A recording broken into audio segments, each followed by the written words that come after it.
Hello friends, today we will discuss about the Chebyshev inequality. देखो इसकी definition क्या है. If y is a random variable with mean mu and variance sigma square, then for any positive number c जो हमारे पास probability होगी modulus of y minus mu. y क्या है हमारे पास? Random variable. म्यू क्या है? उसका मीन. इन दोनों का जो मॉडुलस होगा y माइनस म्यू का जो मॉडुलस होगा greater than equal to C sigma. इसकी वैल्यू कितनी होगी? इसका बाउंड क्या होगा? मतलब इसकी वैल्यू जो होगी जहाँ तो 1/c² के इक्वलेंट होगी, जहाँ इससे कम होगी इस वाली प्रोबेबिलिटी की. जहाँ इसको दूसरे तरीके से देख सकते हैं, अगर probability of modulus of y minus mu less than C sigma, इसकी वैल्यू कितनी होगी? Greater than equal to 1 - 1/c². जहाँ तो इस रिलेशन को ऐसे याद कर लो, जहाँ इस रिलेशन को ऐसे याद कर लो. इस एक और रिलेशन निकलता है. इफ़ सी सिग्मा को हम के पुट कर देते हैं, के is any positive integer, positive number है कोई भी, तो जहाँ पर क्या हो जाएगा, फर्स्ट वाला जो रिलेशन है इससे क्या आ जाएगा हमारे पास? Probability of y minus mu modulus greater than equal to के.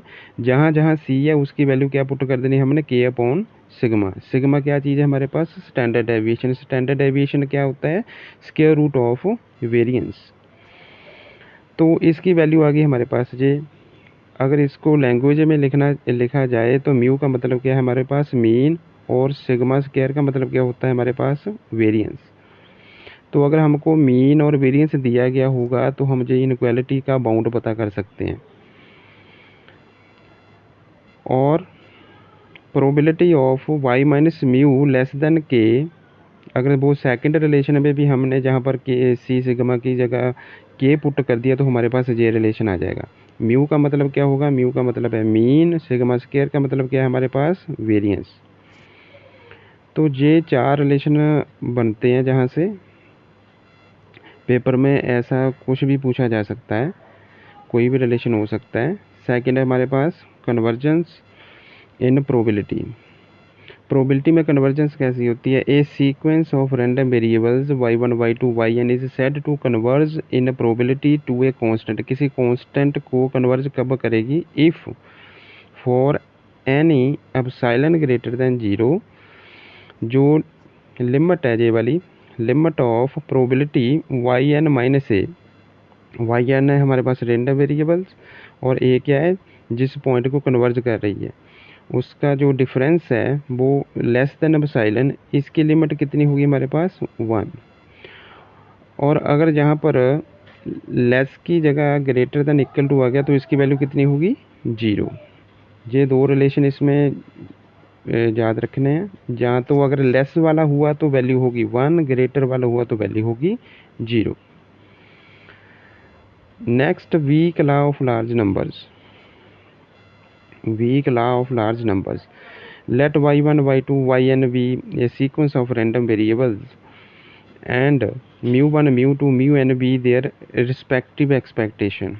expectation मतलब इसके मीन. जैसे y1 का जो एक्सपेक्टेशन या y1 का जो मीन होगा वो कितना होगा? mu1. y2 का कितना होगा? mu2. yn का कितना होगा? mu n. And let Sn क्या होगा? Sn equal to variance of y1 plus y2 plus yn. जितने भी रैंडम वेरिएबल्स है उनको प्लस कर देना है, उनका वेरिएंस निकाल लेना है, और वो जो वेरिएंस है उसको हम रिप्रेजेंट करेंगे Sn के साथ. Then probability of y1 plus y2 plus y3 plus yn upon n. मतलब जो रैंडम वेरिएबल्स है उनका हमने मीन निकाल लेना, क्योंकि n टर्म्स है, n से डिवाइड कर दिया तो मीन निकल गया. तो जो इनके रिस्पेक्टिव हमारे एक्सपेक्टेशन थी, रिस्पेक्टिव एक्सपेक्टेशन थी, जैसे y1 की mu1 y2 की mu2, उनका भी हमने मीन निकाल लेना. मतलब वो n हो गए, उनका भी मीन निकाला तो हमारे पास आ जाएगा mu1 plus mu2 plus on mu n upon n. तो इन दोनों का जो मॉडुलस होगा और डिफरेंस होगा लेस देन एप्सिलॉन, इसकी वैल्यू कितनी होगी? Greater than equal to 1 minus rho for all n greater than n naught. जो एप्सिलॉन और रो है हमारे पास वो आर्बिट्रेरी स्मॉल पॉजिटिव नंबर्स होते हैं, प्रोवाइडेड, ये बहुत ही इंपॉर्टेंट चीज़ है, provided limit n tend to infinity S n upon n square, इसकी वैल्यू कितनी होनी चाहिए, 0। अगर किसी भी सीक्वेंस का आपको पूछ लिया जाता है भी ये weak law of large number hold करती है या नहीं होल्ड करती है, उसके लिए हमको क्या चाहिए, ये वाली जो रिलेशन है, ये वाली जो लिमिट है, हमने इसको ढूंढना है। अगर इसकी वैल्यू 0 आ जाती है तो WLLN मतलब weak law of large numbers hold करेगा, अदरवाइज नहीं करेगा। अब इसके क्वेश्चन देखते हैं हम। सबसे पहला क्वेश्चन है, इफ़ प्रोबेबिलिटी ऑफ एक्स के equal to plus minus root 3 equal to 1/6, मतलब एक्स के की वैल्यू जब हमारे पास रूट 3 है तब भी प्रोबेबिलिटी 1/6 है, जब माइनस रूट 3 है तब भी वैल्यू 1/6 है, और जब इसकी वैल्यू 0 एक्स के की तब प्रोबेबिलिटी की वैल्यू कितनी है, 2/3। तो उसने कहा है then the sequence obey WLLN not WLLN या नॉट नन ऑफ दीज। तो देखो जो भी जब भी क्वेश्चन आ जाए सबसे पहले तो हमको इसका एक्सपेक्टेशन निकालनी पड़ेगी। इसकी एक्सपेक्टेशन देखो कितनी है, एक्सपेक्टेशन का फॉर्मूला ये वाला होता है समेशन एक्स के पी एक्स के।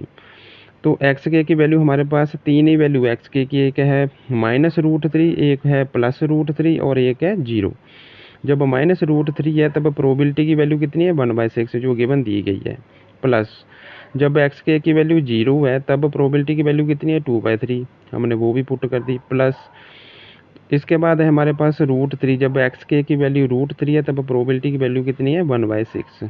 अब इसको सॉल्व कर लेना है, सॉल्व करने के बाद हमारे पास वैल्यू कितनी आ रही है, 0। अब इसके बाद ई एक्स स्क्वायर, अब हमने वेरिएंस निकालना है, वेरिएंस निकालने के लिए ई एक्स स्क्वायर की ज़रूरत पड़ेगी।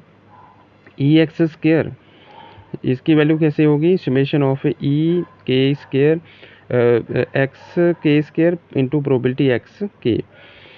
तो मतलब अब जो एक्स के है उसकी जो वैल्यू है उसका स्केयर कर देना है, जैसे रूट 3 है, माइनस रूट 3 है, उसका स्केयर कर दिया, साथ में उसकी कॉरस्पॉन्ड प्रोबेबिलिटी लगा दी हमने, प्लस फिर इसकी वैल्यू है एक्स के की 0 का स्केयर कर दिया, साथ में उसकी कॉरस्पॉन्ड जो प्रोबेबिलिटी थी वो वैल्यू लगा दी, प्लस थर्ड पॉइंट था हमारे पास रूट 3, उसका स्केयर कर दिया, साथ में उसके कॉरस्पॉन्ड प्रोबेबिलिटी लगा दी। अब जब हम इसको सॉल्व करेंगे, सॉल्व करने के बाद हमारे पास इसकी वैल्यू आ जाएगी 1। तो इसका मतलब वेरिएंस ऑफ एक्स के उसका रिलेशन क्या होता है, ई एक्स स्क्वायर माइनस ई एक्स का होल स्क्वायर। ई एक्स का होल स्क्वायर की वैल्यू है 1 और ई एक्स की वैल्यू है 0, पुट कर देंगे तो जहाँ पर वेरिएंस की वैल्यू हमारे पास कितनी आ जाती है, 1। तो अब हमने weak law of large numbers check करना है भी ये वे करता है कि नहीं। इसके लिए हमारे पास वो कंडीशन थी एस एन वाली। एस एन का मतलब क्या होता है, variance of x1 plus variance of x2 plus variance of x3 plus so on variance of xn, सभी के सभी वेरिएंस की वैल्यूज निकालनी है, और वेरिएंस की वैल्यू कितनी आई ऊपर 1। तो हमने सारे के सारे वेरिएंस की वैल्यू फिलअप कर देनी है। वेरिएंस ऑफ x1 कितना है, 1, variance of x2 1, so on variance of xn कितना है, 1। तो कितनी टर्म्स हैं, n टर्म्स हैं, जब ऐड करोगे तो हमारे पास कितना आ जाएगा, n। इसके बाद हमने वो लिमिट निकालनी है, limit n tend to infinity S n upon n square. S n की वैल्यू कितनी निकाली अभी हमने, ये देखो ऊपर n, इसकी वैल्यू n और n square as it. Cancel करने पर हमारे पास इसका क्या आ जाता है, n को n के साथ कैंसिल किया तो 1/n आ जाएगा। जब लिमिट की value n tend to infinity fill करोगे तो इसकी वैल्यू कितनी आ जाएगी, 0।